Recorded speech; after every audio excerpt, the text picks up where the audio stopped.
Hey everybody, this is TJR. And this is Superfan. Hanging out with our little friend here. And we had an interesting vinyl haul the other day.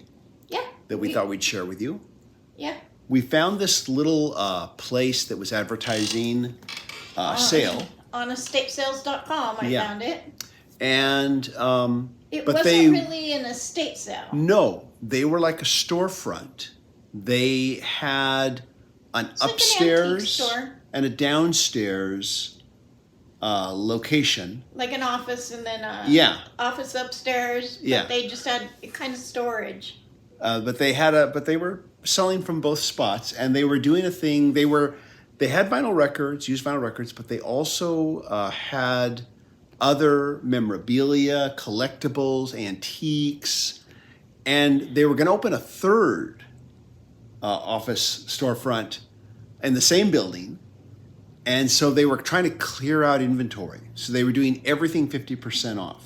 Yeah, just kind of reorganize, move everything out. They even had a bunch of stuff out front that was free. Yeah, they had some stuff out front that was free.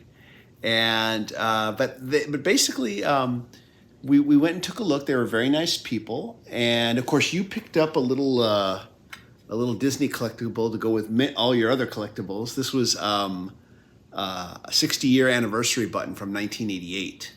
Well, it's Mickey's 60th anniversary. Mickey's 60th anniversary, okay. 60th birthday. Okay. Well, anniversary, birthday, whatever. Yeah, 30 years ago.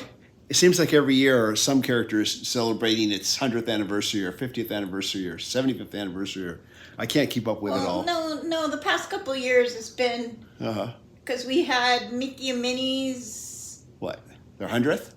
90th. 90th, okay. That's They're 91 now. They look pretty good. They look pretty good. And then Donald's was just last week. Oh, there you go. And I think Pluto's was a few months back, maybe last year. Okay, well, I can't keep up with it all. And Goofy's. I'm glad you are, though. But we found this place, and I did pick up a few things that were kind of interesting and very cheap. In fact, these first ones here, they were 50 cents each because they were marked at $1. Yeah. And so the first one here is Crosby and Nash, Wind on the Water, and it was 50 cents. I have some history with this album, a personal story to tell.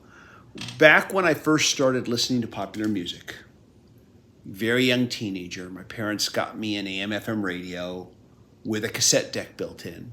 And I probably told this story before. I liked playing with... Okay.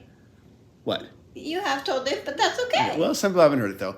But they got me a little AM/FM stereo radio. Actually, no, it wasn't even stereo. It was mono. A little AM/FM radio with a cassette deck built in because I liked playing with cassette recorders when I was a little kid. And they figured it was only a matter of time before I started wanting to listen to the radio, too. So they just figured they'd get me this. And I started taping off the radio. Started taping songs off the radio. And I would flip around station to station, like, hearing us just record a song. And I was flipping around. I heard this song about whales being killed. And I heard it only one time, never heard it again. I didn't get a chance to tape the song. But I heard this song and it struck me. It struck a chord with me. As I grew up, I would sometimes ask, do you know about this song? It was about whales being killed, and this might be at record stores and whatnot, and music stores, and I was like, no, I don't know what you're talking about. I never got to know who recorded this song until the internet came along, and then I remembered that song again, and I looked it up, a song about whales being killed, and that led me to Wind on the Water by Crosby and Nash. And at last, I knew who had recorded that song. And then I could, of course, look up the song now that I knew the title of the song and could hear it again. But anyways, though, Wind on the Water, this is the album that has the song. It's a great song. And never owned this album before. 50 cents, couldn't pass it up. Definitely going to check it out. That's the first of the inexpensive purchases. The second... Rod Stewart, Gasoline Alley. And I always have liked the title track, Gasoline Alley. And I've recently kind of become interested in the very early Rod Stewart albums when they were more acoustic and folk sounding, a mixture of acoustic rock, folk, blues. A while back, I found at a yard sale, Every Picture Tells a Story. And that was another one of those where I got it for like less than $1. And it's still possible. There are places. yeah, you can sometimes find these things. And both, and I've listened, and by the way, I've listened to all of these since picking them up, except for one, which we're about to get to. But great sounding album, really good album. And there's a couple, maybe one or two more from this early period that I'd like to get, like I said, when it was more acoustic blues, folk sounding, very kind of rough and very even lo-fi sounding in many respects. But yeah, I really enjoyed this one here. And again, 50 cents. This is the only one I haven't heard yet because I've really got to give it a good cleaning. It's going to take more than I looked at this one here. I almost put it back, but then again, it was 50 cents. There is no buyer's remorse. Yeah, there's no buyer's remorse. So I'm good. This is Jefferson Starship, Freedom at Point Zero. It's known for the song Jane that's on it. And again, never really owned this album, never really listened to it. And it is more than just dusty, it's dirty. And so it needs a good cleaning. And I'm going to do a cleaning by hand and just clean it good before I give it its first listen. We'll check it out. And of course, the funny thing is of course, I subscribe to streaming. I use Tidal. I could pull up this album at any time I wanted to. It's kind of like, why fix up a busted old car when you could buy one that works? Because for some people, it's fun to fix up a busted old car if they know how to fix it up. And I'm not saying I'm any expert at cleaning records, but to me, it's more fun to find, especially when it's only like a quarter or 50 cents, you know, I'll look at it, and if I don't see I don't see any really bad scratches. I mean, there's sometimes nicks that are like, you're never going to hear them, I've learned. But then there's really deep cuts where it's like, okay, that's going to probably skip. And it's fun to clean it up and see how it sounds, see how good it sounds or doesn't sound. Because again, there have been times when we've picked up stuff at garage sales that looked terrible but played great. One of my best sounding vintage purchases was the Boss Skaggs album, Lido Shuffle. And it sounds amazing. But to look at it, I thought, it's iffy, but it sounded great. After I just gave it a carbon fiber brush cleaning, a good cleaning with a brush. There was a copy of Carole King's Music that was even warped. Didn't realize it was warped until I took it home. It sounded great.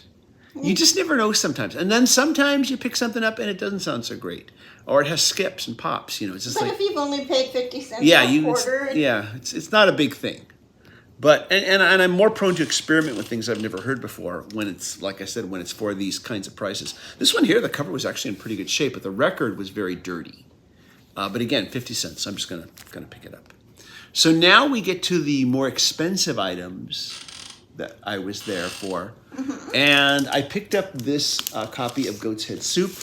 This is a vintage copy, of course, 70s, and I did look this up in Discogs. It is like a first U.S. pressing stereo, and said, okay, I've got, of course, the remix, which I think sounds great, and I've got the I've got a stereo CD copy, but I don't have this, and of course until now a vintage stereo copy. So I thought, I'm going to get this here. Cleaned this one up, sounded really good. Sounded really, really good. And it'll be fun to compare it to the remix. It will be fun to compare it to the CD copy, you know. So there we go. Then we had this here. I've been looking for a vintage copy of Let It Bleed stereo for a while now. Yeah. A while back, I picked up the anniversary box set afterwards, after it had been out for a while, because the price on it went down. I always thought it was too expensive. Finally, the price on it went down. I picked it up. And then, of course, that box set comes with both a stereo mono remastering of the album on CD and on vinyl. And a while back, I even made a video of it where I compared the modern mono mix pressing from the anniversary set to the Stones in Mono LP set. And I initially thought they're going to sound exactly the same. But it turned out the anniversary mono LP pressing from that set was better than the one from the Stones in Mono box set. And I really liked the Stones in Mono LP box set. I really, really liked it a lot. Better than my CD version. More than you thought you would. More than I thought I would. Because I put off buying the LP set mono set because I thought, I like the CD set. It's good. This box set's very expensive. But it went down in price and I picked it up and realized that I liked it better than its CD counterpart.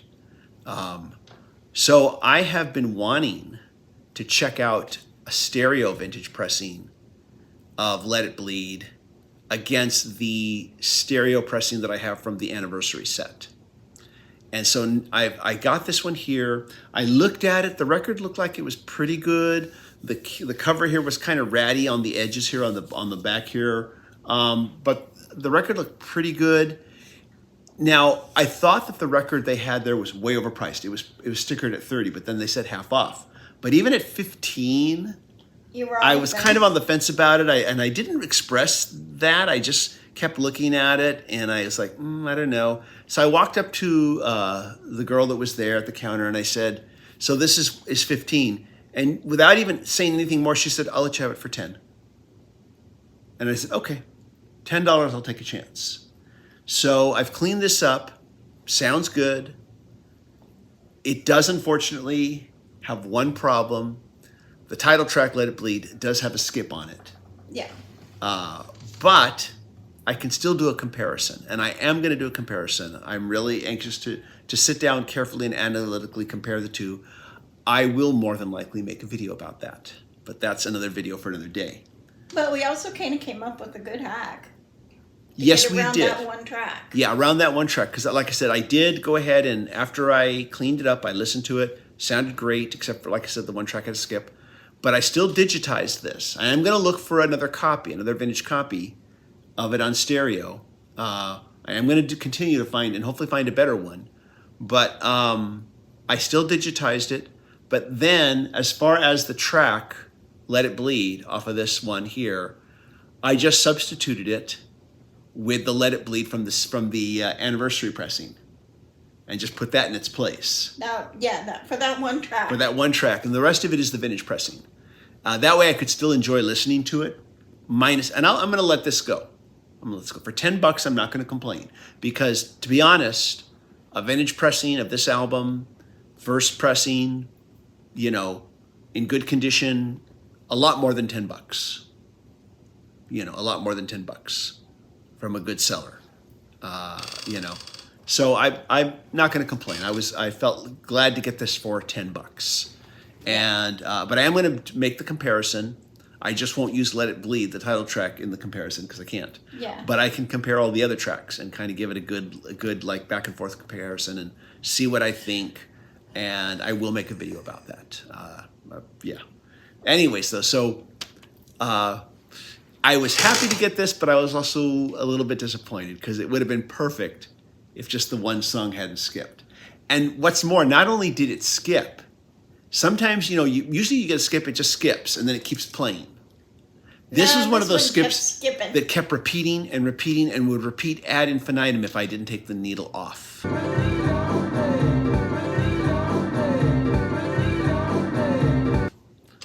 And yeah, so that's really unfortunate. Anyways, though, so I'm grateful that I can finally make my comparison and only had to spend $10 to do it.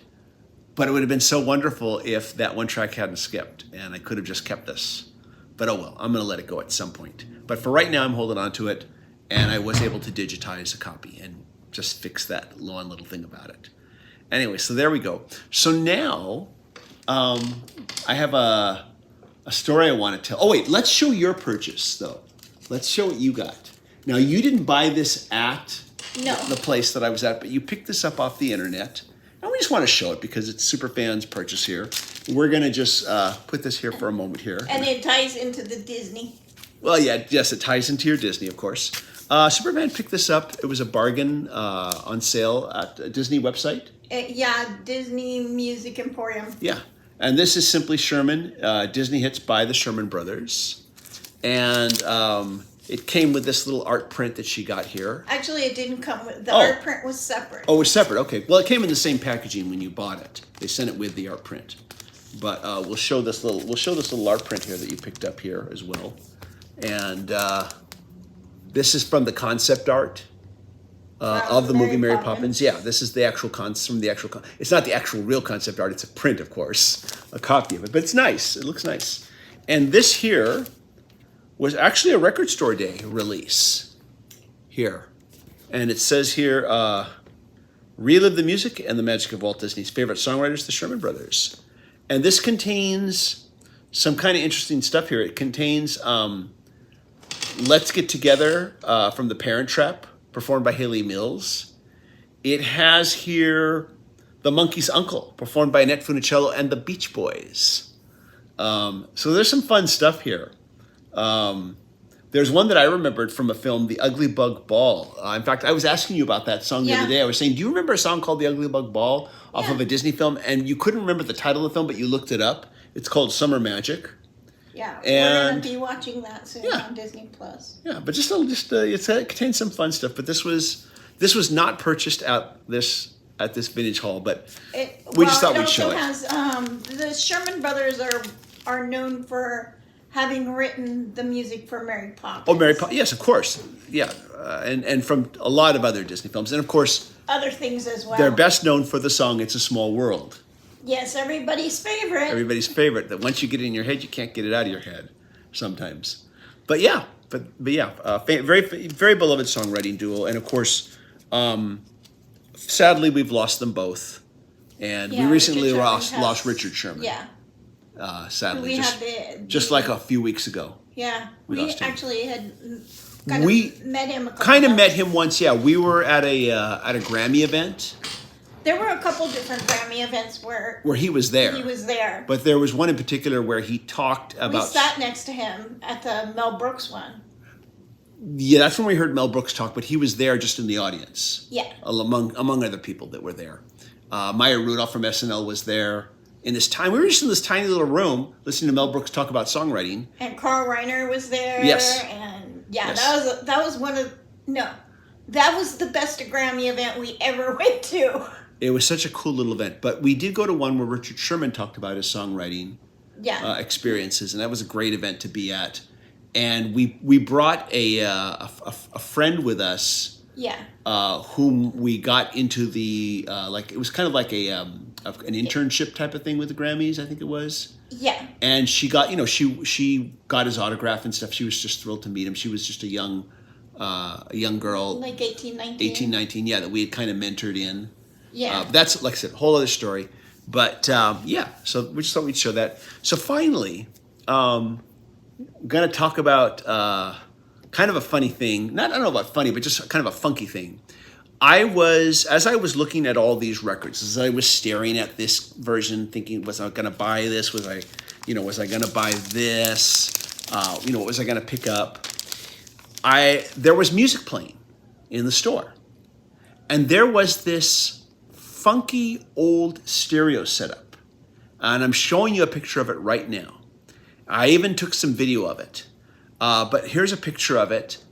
And there was a record playing, and there was this really nice jazz music playing.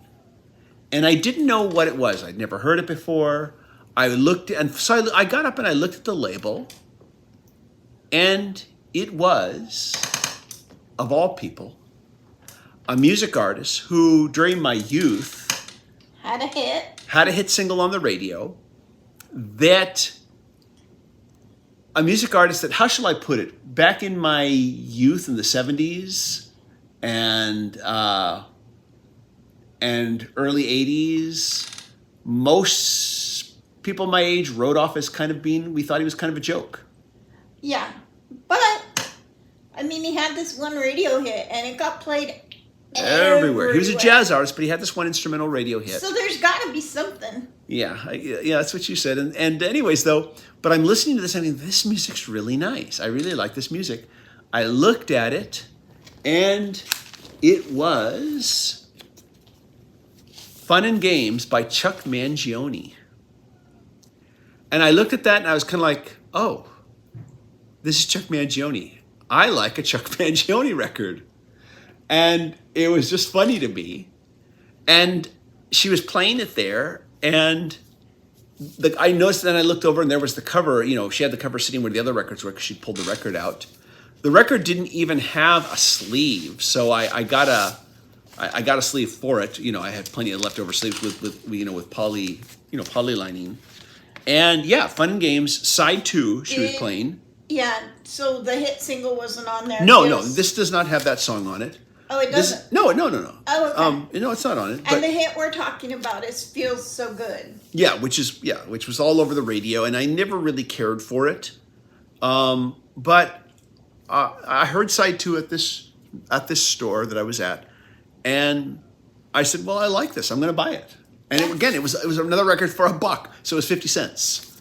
And, kind of beat up cover here on the bottom, kind of like all scraped off, but, who cares? It was $1. And, yeah, I enjoyed this record. This was some really just pleasant, nice jazz music. But the thing was, like I said, this funky stereo, I couldn't believe how good it sounded. I even told her, I said, I can't believe how good this sounds. She said, yeah, me too, she said. In fact, even my new vinyl, she said, sounds good on this funky old stereo. Better than my modern system, she said. She liked this system too. And I'll show you, I'll play you some video of it. This would, by the time I took the video, she was no longer playing this record, she was playing another record, but here's a little clip.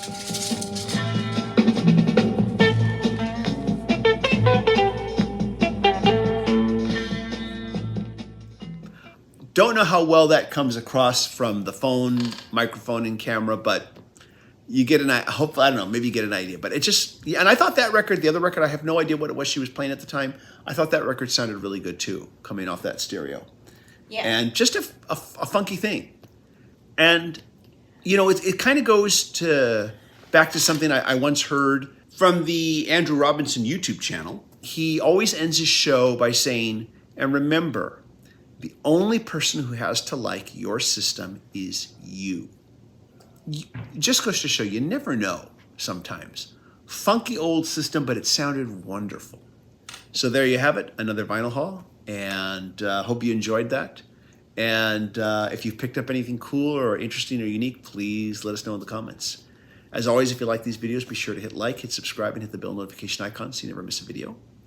And big thank you to the patron supporters. You are fierce and mighty. Patron supporters do receive exclusive weekly videos not available on this channel. Just recently I did a video where I basically found an old recording of a song I'd written when I was in high school. And I played it for the patrons, and we both critiqued. And your teenage self. My teenage songwriting self. And had some fun with that.